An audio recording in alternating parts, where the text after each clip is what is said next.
Kembali lagi di Cerita Cinta Channel. Jangan lupa like, comment, and subscribe ya. Terima kasih. Saat ini usia Asya baru 20 tahun. Statusnya sebagai mahasiswi kedokteran di salah satu perguruan tinggi ternama di kota Jakarta membuat Asa menjadi bahan incaran untuk teman-teman satu angkatan. Siapa yang tidak tertarik dengan sosoknya yang cantik, manis, dan kalem tersebut? Senyumnya seperti embun, menyegarkan bagi siapa yang melihat. Suaranya lembut, tutur bicaranya sopan, sangat good attitude dan good looking. Bahkan Asya sering tak segan-segan menolong temannya untuk sekedar memberikan endorse gratis di kolom IG gadis cantik dan cerdas tersebut. Karena sudah pasti Asya memiliki banyak pengikut setia di sosial medianya. Sayang, meski cantik dan idola kampus, Asa masih jomblo. Ya, dia belum punya pacar, bahkan tidak pernah punya pacar. Entah mengapa, gadis secantik dia sama sekali tidak tertarik pada lawan jenis. Asya lebih tertarik pada kegiatan baksos di kampus daripada kencan dengan pacar, nongkrong di kafe ala anak muda zaman sekarang. Itulah Asya, gadis yang tumbuh di era milenial, tapi tidak terpengaruh dengan dunia luar. Ia seperti anak pondok yang tersesat di tengah kota metropolitan. Siang hari, udara di Jakarta saat itu terasa sangat panas. Asya turun dari sebuah taksi sambil membawa rantang makanan. Asya berjalan menuju sebuah gedung bank ternama. Iklan bank tersebut bahkan sering warawiri di televisi. Karena udara panas, Asya pun buru-buru hingga tidak sengaja ia menabrak seseorang. Untung saja rantangnya aman. Itu kan isinya makanan. Sayang kalau tumpah. Asya memasak itu khusus untuk pria yang akan ia temui di dalam bank tersebut. Hati-hati kalau jalan, ucap pria yang ditabrak Asya. Pria itu berjongkok memunguti berkas yang tercecar karena tabrakan barusan. Semua berkas yang berisi data penting nasabah jatuh berserakan di lantai cor tersebut. Bukannya membantu, Asya malah menyilangkan tangan sambil menatap ke arah pria yang sedang mengambil kertas-kertas itu. Kesal, pria itu lalu mendongak, menatap jengkel ke arah Asya. Kalau sudah menabrak orang, harusnya minta maaf dan minimal bantu ambilkan barang yang kamu jatuhkan, celetuk Haris. Wajahnya yang tampan terlihat ditekuk seperti cucian yang kusut. Panas-panas ditabrak seorang wanita.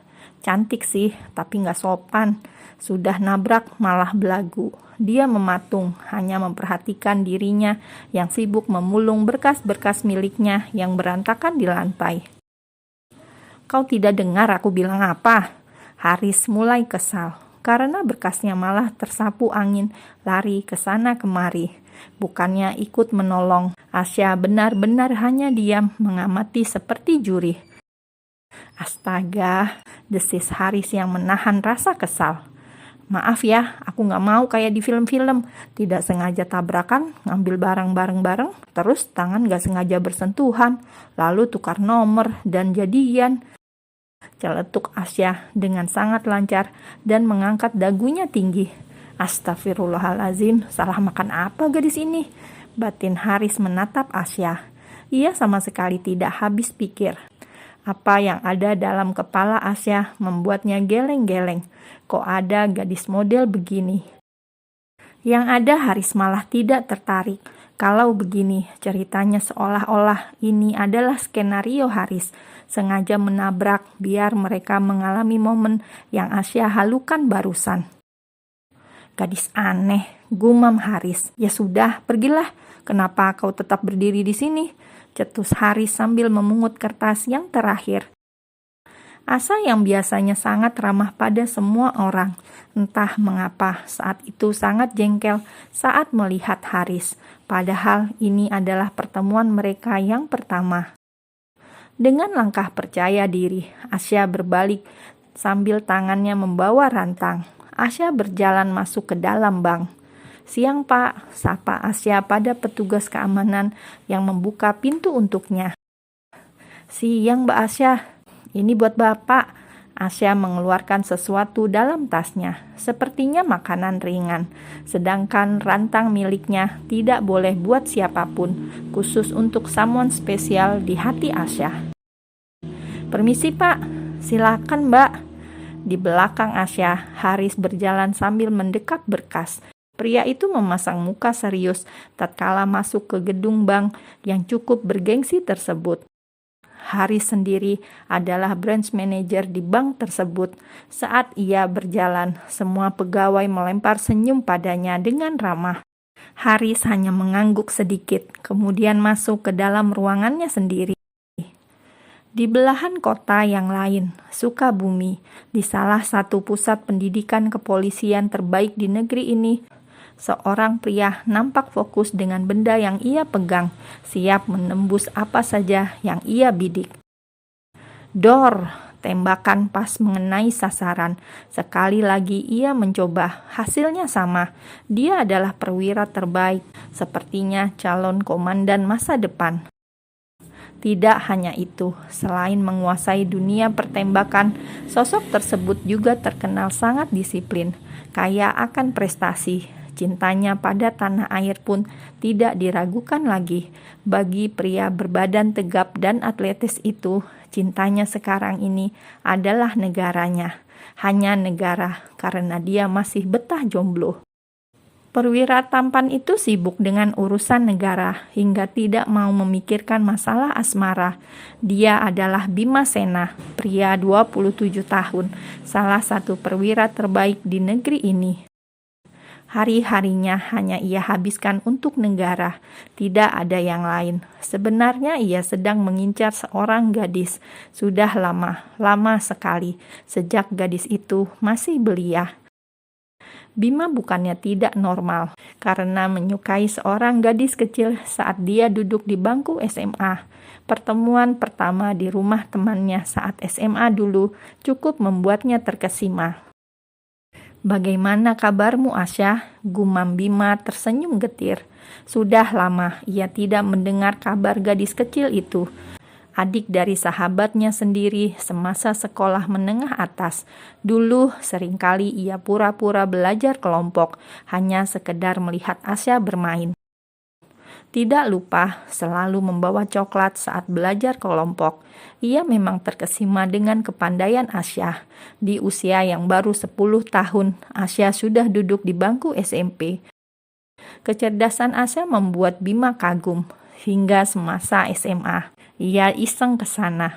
Sampai Asya lulus SMP. Ya, Asya hanya 2 tahun SMP. Dan begitu juga dengan SMA. Semua sangat singkat karena IQ Asya yang luar biasa. Mungkin itu pertama yang membuat Bima terkesan, hingga sampai sekarang. Tapi sejak memutuskan menjadi perwira polisi, mereka sudah tidak bertemu. Asya sibuk kuliah kedokteran, sedangkan ia sendiri sibuk keliling Indonesia. Iseng di kala jam istirahat, ia menghubungi temannya, kakak perempuan Asya, Nia Eka Permadi. Tidak kalah dengan Asya, terpaut 7 tahun, tapi Nia terlihat sangat cantik. "Assalamualaikum." "Halo, Bima. Tumben telepon. Apa kabar? Sekarang sibuk apa?" "Waalaikumsalam." "Pertanyaannya satu-satu Nia," protes Bima. Meski jarang komunikasi, keduanya tetap terlihat dekat. Itu karena semenjak SMA mereka satu sekolahan dan selalu satu kelas, sering belajar bareng. Pas lulus SMA pun kalau ada waktu mereka bertemu bersama teman satu geng mereka.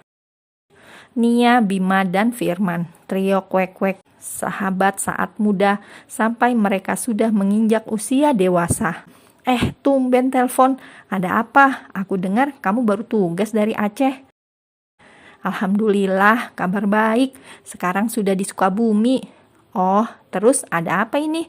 Gak biasanya kamu telepon." Bima tersenyum tipis, kemudian dengan ragu menanyakan sesuatu. "Bagaimana kabar Asya?" Di seberang telepon, Nia langsung terkekeh. Sementara orang yang dibicarakan sedang berada di sebuah ruangan bersuhu dingin karena AC. Makan yang banyak ya, ini masakan Asya, dibuat penuh cinta. Seru Asya tersenyum manis dengan mata berbinar-binar pada sosok pria di depannya yang menatap dengan tatapan sayang. Bagaimana? Enak kan masakan Asya, Pak? Asya begitu percaya diri ketika rantang yang ia bawa kini isinya ludes dihabiskan oleh Pak Han, bapak kesayangan Asya. Pria berusia 50 tahun itu merupakan karyawan senior di salah satu BUMN tersebut. Pak Han salah satu karyawan senior yang sudah seperti sesepuh di sana. Beliau adalah pegawai paling tua usianya di sana. Hitungan tahun juga sudah mulai pensiun. Ya sudah, Asya balik ya Pak. Mau mampir ke toko buku. Ada buku baru yang baru saja terbit. Asya, panggil Pak Han. Asya menoleh, dilihatnya sang bapak malah mengulurkan 3 lembar uang merah 100 ribuan. Asya punya duit, Pak. Uang jajan Asya masih banyak. Pak Han mengangguk pelan. Ambil Asya, buat traktir teman Asya juga boleh. Bibir Asya langsung mengembang. Dengan malu-malu, ia raih uang dari bapaknya. Makasih bapakku sayang, ucapnya sambil memeluk Pak Han. Pak Han pun mengusap kepala Asya yang tertutup hijab tersebut.